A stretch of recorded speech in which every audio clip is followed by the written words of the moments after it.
the point at where we're at in this presentation, because I think we get to reflect. And all through the presentation, I was like, oh gosh, yeah, that sounds very familiar. And again, we're coming at it from a state technical support perspective. Jeff, do you have any? No, I'll just, add in a minute. Thank you. Okay, so we can move on to the first slide. We came to this after the Every Student Succeed Act's identification of secondary programs came out in the spring of 2018. And for the first time in our state, high schools were identified for the four-year grad rate. And about 80% of the 200 alternative school programs, which serve mostly at-risk youth who are off track to graduate, were identified under ESSA. And this was a result of, so using the 2016 four-year grad rate, a lot of the alternative programs, they ranged in graduation rate from 0% to 100%, with the average being about 25%. And again, they were serving students who were primarily at risk and coming to them at all different times. When folks would ask us, why is this, that these programs, have such low graduation rates, other than anecdotal examples, we didn't really have an opportunity to get down into the detail as to why that was or what the practices were in the alternative programs. We quickly partnered with REL Midwest, and I want to just also acknowledge Jeff Plowman has been a great partner in pushing this work, along with Dominique Bradley, and certainly our supervisor, Mary Berry, has supported our interest in delving into the practices in programs that don't fit the traditional mold. And so we started with a survey in July of an environmental scan of the practices of the credit recovery programs. We sent out 505 requests for the survey, and we got 250 across traditional high school settings, charter high school settings, and the alternative programs in the state. And we realized that we needed to get at a little more, so we did 17 qualitative deep dive interviews with a few identified respondents to try to get a good rounding. What the data showed us was not fully surprising, but that most programs, students were retaking the entire course, again, during the core school day, and ultimately putting them farther and farther behind because they couldn't access that semester or that term's courses. A lot of secondary programs offered students limited access to credit recovery, usually 2 to 4 weeks in the summer would be if they could get in.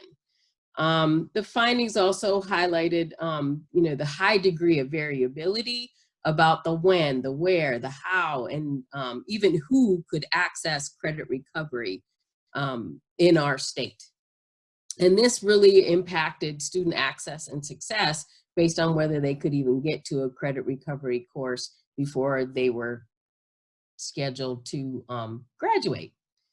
At the same time, sort of as these were all spinning out, we also worked with a cohort of schools to kind of get a grasp of what they were dealing with related to creating more flexibility, moving from following the traditional high school program in making students take the entire course again.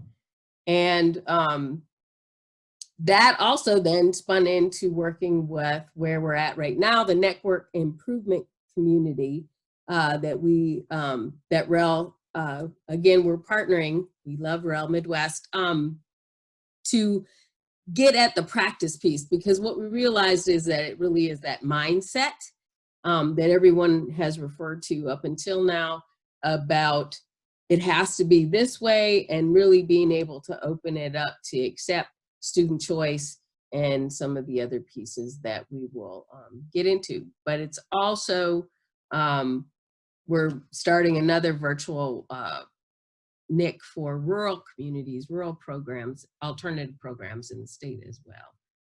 Moving on to the next slide. So really professional development, and Jeff and I really came from that. How do we support our teachers and programs to get their minds around this and to move this practice?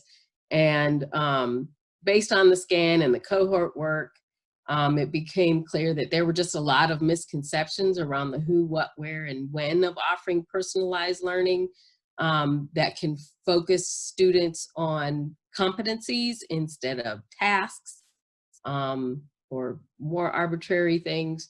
And so that credit recovery really gave us that basis to looking at CBE opportunities for students along the continuum of credit recovery supports. And we sort of found those living in the systems of curriculum, a more flexible schedule, access to curriculum, and flexibility around instructional practices. Next slide. So first is the flexibility around instruction. And again, the scan quantified and said that about a third of the programs, of the 250 that responded, a third of them thought that seat time, the hours that a student was sitting with their butts in a seat, is how you assign credit. Now, the problem is if we also have those policies that others have referred to. You miss 10 days and you automatically fail. So it isn't based on what a student can demonstrate mastery of. It is based on something completely more arbitrary and probably out of the hands of the student. So we look to set up guidance around looking at what does a flexible schedule look like that's not on the school program terms, but based on student needs. And so creating systems that are not about having a butt in a seat, but could be hybrid, that blend in-person and distance learning to accommodate student schedules of working or childcare, expanding schedules to include options for students that are outside of the traditional and encapsulated course times, and then looking at systems that facilitate that students can have choice. So this day I may be here this time, but tomorrow I won't be able to be here until this time, and allowing that choice and flexibility for students. Take it away, Jeff. All right, so I'll jump in on the next slide. So I'm going to talk about flexibility and access to curriculum. So when we started this work, we noticed that there were some programs effectively using pre-assessment to guide their instruction in credit recovery courses, but it wasn't a widely used strategy. Pre-assessment is useful because it can pinpoint the areas in curriculum that need more or less attention. Teachers are the ones who should be assessing for that understanding and adjusting the curriculum and instruction methods accordingly. This then allows for students to spend less time repeating what they already understand, and it can allow them to concentrate more time and energy on where they need it. So the pre-assessment can really reveal gaps in knowledge from previous courses that were left unaddressed as well. And if those things remain being unaddressed, those things are likely to, keep impacting the student in that subject down the road. Potentially, this would allow students to recover credit at a faster rate, as students earn credit based on when they demonstrate understanding rather than the duration of the term of the course. So we encouraged, again, coupling this idea with the flexibility of schedule so that students were able to do, for example, a credit recovery math, and when they earned credit in one course for however long that took them by demonstrated mastery, they could automatically roll them into the next course and not have to wait for the end of the term. So that was one of the brilliant solutions that Sally helped illuminate for districts. So The other thing that we think is important here to note is that in the age of high stakes external validation of learning via testing, teachers may need explicit confirmation of their professional capacity to discern whether or not students have demonstrated understanding of the standards.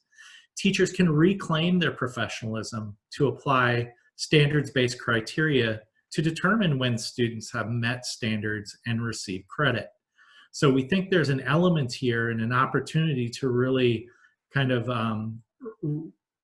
reinvigorate that assessment competency that teachers may need to focus on going forward. Digital curriculum, of course, can in some subjects be adaptive and respond in a variety of ways and provide less of the practice that students already understand and more of what they need. Teachers can support that flexibility outside of the digital curriculum by creating customized project-based learning experiences. And these experiences mash together standards across multiple subject areas into a project that has an element of student choice. Exciting work is happening in Minnesota with a group of 6 schools as well that I'm working with on a project that are at different stages of exploration and development of technology platforms to support the creation of alternative transcripts that include demonstrated competencies in academic and non-academic learning. Our career and college readiness domains and competencies, which I had dropped into the chat box early on, provide districts with a good starting place to identify important skills that students should obtain during their pre-K-12 education. But schools may want to likely take these, modify and adapt them for their local communities. But at least we're providing a starting point. Next slide, please. All right, so in terms of instructional practices, a typical credit recovery course sets up a power differential where teachers have the power to determine what to teach, how it's taught, how learning will be assessed, among other things. By providing students with more agency to determine how they will demonstrate their learning, they're more likely to follow through and complete the work and meet these goals that they have set for themselves. So linking this back with the access to curriculum, larger projects that include standards from multiple areas can support recovery of several credits at once through students demonstrating mastery of those standards. And that's really what we're looking for, especially in a credit recovery situation, to get students through and get them back on track. So some of the work that we've been doing now includes work with pilot programs who've created flexible schedules, curriculum, and instruction together. One suburban ALC that we work with shifted their schedule to create space for hybrid credit recovery blocks in the morning and regularly scheduled courses in the afternoon. Students earned more credit more quickly since the shift in practice and policies and structure had taken place. And we've been working most recently on equitable grading practices. We believe that equitable grading practices are a great place to begin competency-based education conversations, and they're necessary if competency-based is actually going to gain a foothold. So you might as well start there. Teams of teachers can begin having honest conversations about how grades are determined in their courses. This should begin at the team level, we believe. And, you know, we just want to get away from eliminating common practices such as assigning points for class participation, attendance, homework completion, and neatness. All of those things have baked-in advantages for some students over others and highlight teachers' personal biases that are based in their own lived experiences. So we're really, you know, kind of leaning into the work from Thomas Gusky and Joe Feldman, who provide really good examples for how to begin this. Sally, I think you referred to the NIC. Did you have anything further to say about how the NIC is going to lead into this? No, so it was, I think Susan referred to how that's evolving, and that we're expanding that the participants that participated this year are going to become train the trainers. We're developing a toolkit, and we're creating a virtual NIC for our rural communities in the state.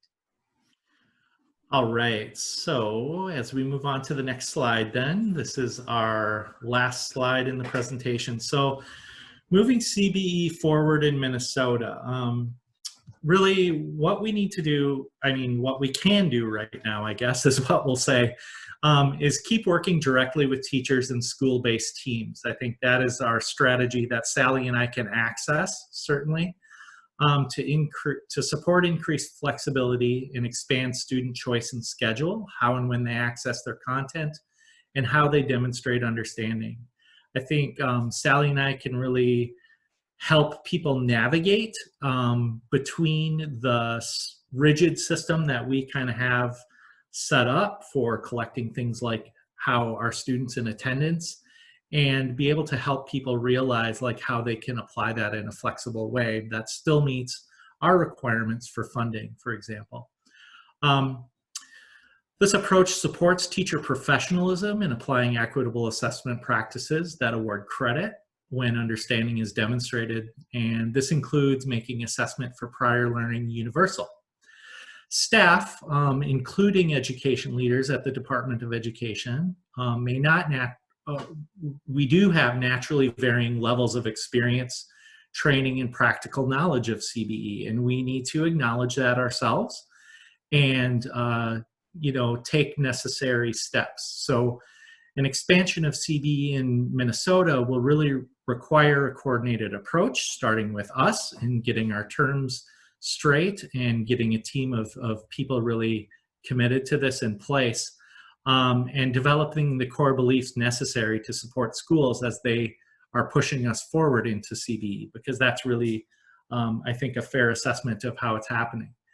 Lastly, ongoing development of systems to support CBE will be required, not in the least, which includes funding mechanisms that are not time or place-based. So projects like I'm involved in, as I mentioned earlier, with IMS Global and the Comprehensive Learner Record, will result in examples of next generation learning management systems and digital curriculum, and more robust transcripts that demonstrate that learning is more than just academic credit, but they're rich, verifiable examples of student competencies in both academic and non-academic subjects.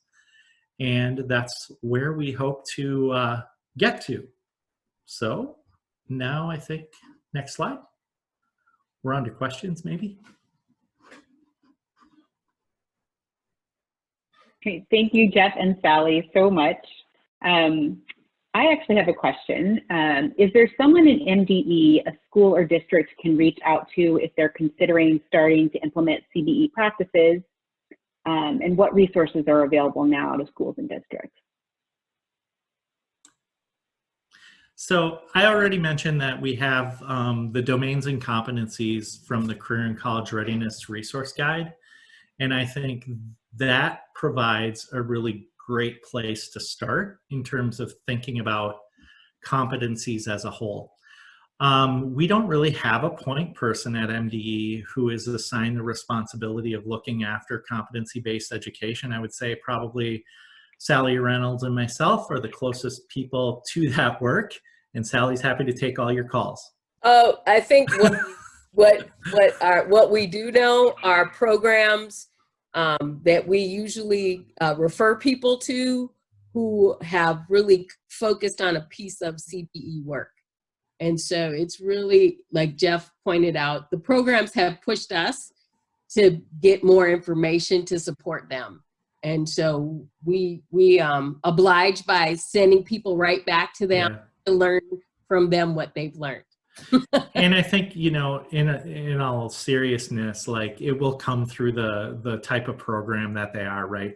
So if it's an online learning school that wants to move to CBE, like I saw one of my online school directors in here, at least that I work with, she would come to me and say, hey, we want to do more CBE. Can you help us? If it's a charter school, we have the charter center, right? If it's a school leader, we have school leader support people. If it's an ALC or ALP, Sally would be the point of contact.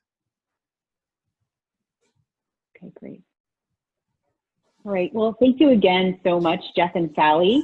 We have just a few minutes left, so we're going to wrap up. But again, if you have questions for Jeff and Sally, please continue to submit them through the chat, and we will make sure that they get to the right place.